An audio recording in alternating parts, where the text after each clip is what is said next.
Previously I was a hockey player, a national player, and also a national coach. Most recently I've been a high performance director at the Queensland Academy of Sport, which I finished up with at the end of last year.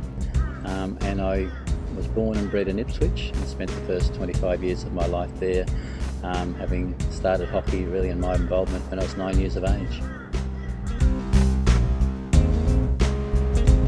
I came to that role as a chair of our coaching and player development committee with Hockey Queensland, and it was evident that we didn't have a plan for high performance in the state. So with the endorsement of Hockey Queensland Board, we've undertaken this project. The people brought onto this working group include Kim Guerin as CEO of Hockey Queensland, Grant Noyce as the development manager, Peter Shaw, who's now taken a role as high performance manager in Queensland Hockey, Catherine Clark, who has been an ex-hockey player herself, but also most recently CEO of national bodies like Gymnastics Australia and brings a lot of expertise from outside. But also Grant Richards, who's just been recently resigned as a regional coaching director on the Sunshine Coast, had significant experience as a QAS coach in the 90s. So they bring a very broad range of experience to the working group. And the project is really about developing a high performance plan for Hockey Queensland. Hockey Queensland's been extremely successful on the national stage in getting significant representation in national teams. It's a proud record over the last 15 or so years that Queensland's contributed 25% of the Hockeyroos and the Kookaburra squads, that it's been very successful at national championship level. And in the efforts of Hockey Queensland to lead and grow the sport here, we want to improve our performance based on what's been a great record and make sure that we become the best in Australia in regards to high performance. The working group in its first meeting looked at the type of document, the type of accessibility of a high performance plan.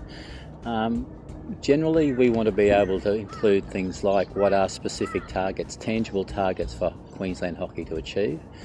We also want to be able to describe what high performance is for Hockey Queensland.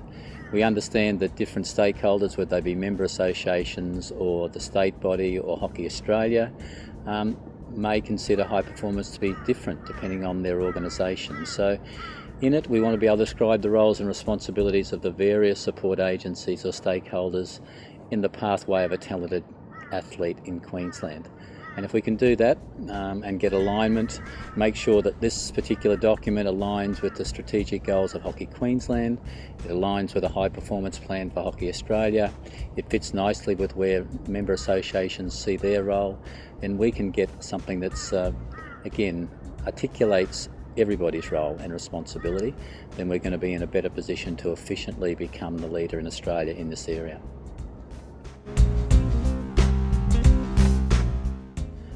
Certainly in the process we're undertaking, the next working group meeting will be towards the end of July, and in that group at the time we'll be trying to work out how we involve people in a consultation process. We would be looking to put some form of a skeleton plan out with various questions to stakeholders. We'd be looking for significant input from members and those people involved in the Hockey Queensland community through August into September, so that we can refine what we're trying to do. And through September, October, we'd be trying to refine the plan to the point where we could submit it to the Board of Hockey Queensland in November, hopefully get their endorsement, and then be able to put it out for publication for the broader community to be able to see and take that back to the community, hopefully having had very strong involvement from members, so that we have got buy-in, we have got something that is an ongoing document and something that will be refined in a working document, something that won't sit away in a closet, but something that on a yearly basis will be reviewed, something that we've modified and obviously as it's modified, improved.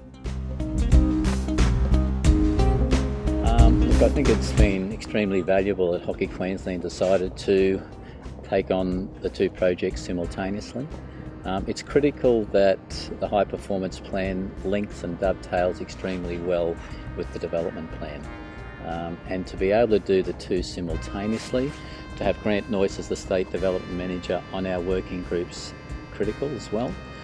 so that we don't have gaps, so that there is an integrated approach and that we have the two encompassing the whole of the pathway for talented athletes, and we don't neglect, I think, that linkage.